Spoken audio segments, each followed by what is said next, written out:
William's very unique as a consultant. I've met a few, and the difference with William is that he takes a much more personal approach. Right from day one, he wanted my wife, Catherine, to be involved. He said, these are not just business decisions, these are life decisions. You know, it's about building the business, yes, it's about making money, but it's about what you want to achieve in your personal life. It's about time you can spend with your family. So Catherine was very involved from day one.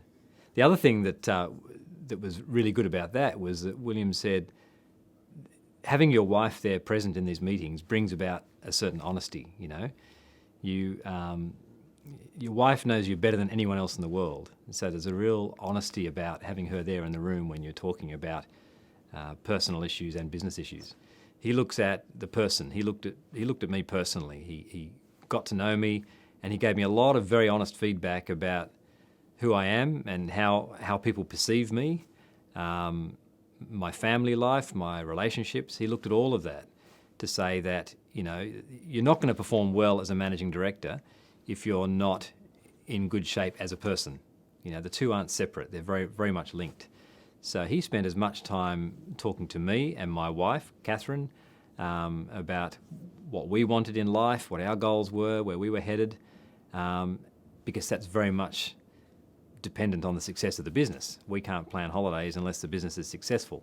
We can't realise our goals if the business isn't succeeding. So he gets a very good balance of those two issues, and because they are so intimately linked. When I talk to William about a business problem or a business situation, quite often his response is not just business related. He'll talk about me personally and what's going on in my head or emotionally with me and how that's affecting what's happening in the business. So it's a very balanced approach. Yes, he gives good practical advice on what we need to do as a business, but he also makes me stop and have a look at myself and say, well, what am I doing personally, or what's happening in my personal life that might be affecting that?